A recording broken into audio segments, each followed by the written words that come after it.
Let I me told tell you you to about the stop that day. horse. You have A no right to be $20,000 here. Rolex I have every nearly right. cost me Now my step dad. aside. My daughter, her dignity, and a powerful woman, her kingdom, all before supper. You ever see a person so sure they rule the world, they forget laws exist? Yeah, this is that story. Pull up a chair. Now, I'm not the sort of dad who hovers, but when your 17-year-old's earning $5 an hour mucking stalls at the Royal Hooves Equestrian Club, you keep an eye out, especially when the place is run by a woman like Mrs. Sterling. The fence around that club probably cost more than my first pickup, and the grass inside greener than any golf course, like someone spray-painted every blade to prove a point. I was sitting my horse whiskey under an old oak at the property line, staying just out of sight, letting Maya handle her own battles. She wanted independence, and I wanted to respect that. But you get a gut feeling sometimes watching heat shimmer above the VIP parking lot that trouble's about to ride in. Sure enough, the clubhouse doors flew open. Out marched Mrs. Sterling, tight riding pants that never saw a saddle a riding crop for pointing, not riding. She moved like she owned the air heels, tapping out Morse code for move peasant. I felt it before I saw it, the storm brewing. Maya was at the grooming bay, shovel in hand, hair stuck to her brow with sweat. 17 tiny compared to the $1 million horses, but working like she'd built the place. Sterling didn't even slow down. She got in Maya's face and threw down the accusation, a Rolex gone worth 20 grand.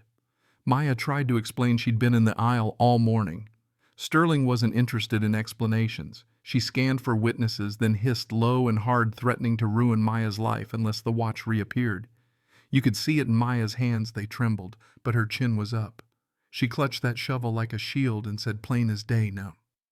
That broke something in Sterling. She wasn't used to the help talking back. Sterling demanded a search right there, right then, wanted my daughter alone in the tack room for a shakedown, no parent, no witness. And that's when every cell in my body went cold. See, truth doesn't matter to people like her when they've already picked their villain. Maya's no hung in the air, and for a moment you could hear the fans hum and the horses stomp. That's when I moved. Whiskey thundered up the aisle hooves, echoing like Judgment Day. Sterling spun faced with 1,200 pounds of horseflesh and one pissed-off dad in a sweat-stained shirt and scuffed boots. I took the toothpick from my mouth, flicked it on her perfect concrete, and asked if there was a problem, my voice flat as Kansas. Sterling wrinkled her nose like she'd smelled something foul, me, not her own rotten behavior. She told me to get my horse out, take my thief daughter with me. I didn't budge. Sterling needed more than brute force. She needed a lever. Out came her phone. Her thumb shook, but her voice dripped venom. You want to play tough? Let's see what the authorities think. That was her mistake. She dialed 911, putting on the performance of her life. Emergency, I'm being attacked. Man on a horse. He's got a gun, he won't leave. I told Maya to hush, never interrupt an enemy when they're digging their own grave. Sterling spun her story, turning the crowd against us, painting us as wild animals in her perfect kingdom. The first cops on scene were city boys, young and hungry. Miller, the leader, acted like he'd watched too many TV raids, hand hovering by his weapon jaw, clenched ready for a fight he didn't understand. Sterling clung to him, ramping up the hysteria. He has a gun. He threatened me. I kept my hands visible, my voice steady. No gun. The only weapon here is your imagination.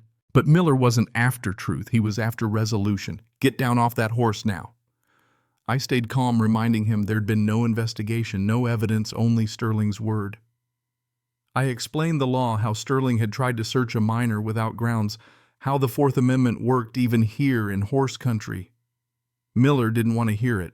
Just cooperate or I'm calling child services for her and taking you in. That's when something in me went icy cold.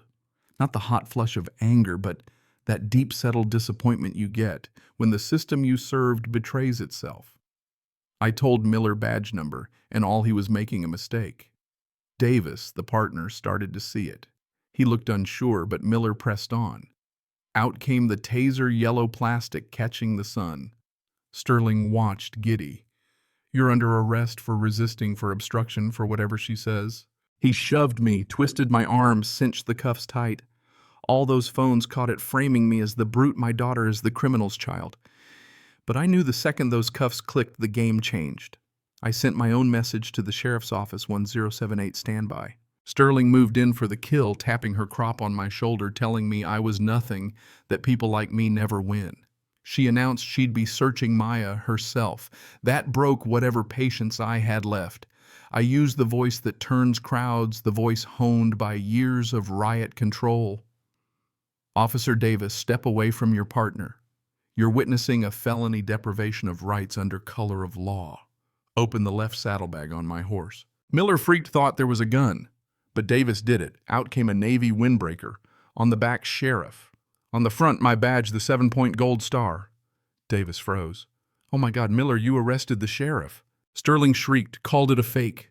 The crowd started to catch on. Just then you could hear the real cavalry. My deputies arrived, blocking every exit. 3 big men in county brown eyes scanning saw their boss cuffed and pressed to a fence. Sergeant Harrison barked, "City police, drop your weapon." Miller's taser clattered to the floor. Davis fumbled for the keys, released my wrists.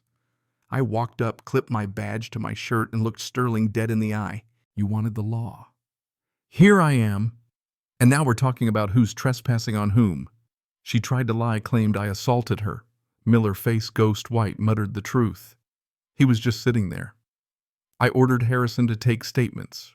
Read Sterling. Her rights, filing a false report, attempted unlawful imprisonment, harassment. Sterling went limp, hauled away her boots, scraping her crowd of rich onlookers silent at last. The best twist.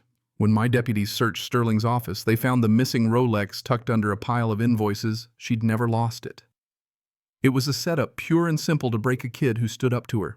Back in my truck, heading home with Maya and whiskey, I watched the sunset bleed across the sky, felt the adrenaline fade, and tried to explain to Maya why I let it play out.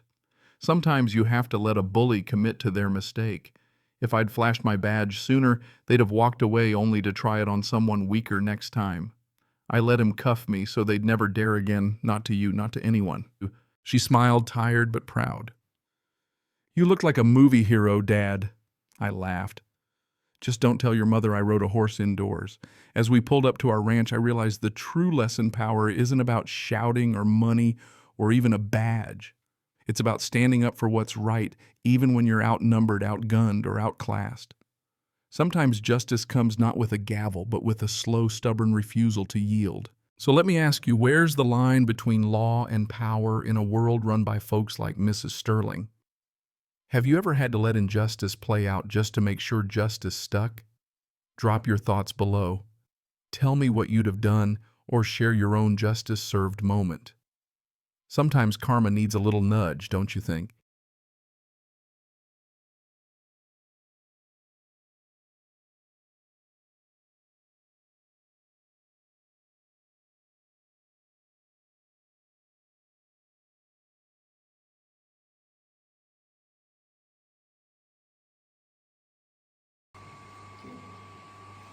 Cảm ơn các bạn đã xem video của mình.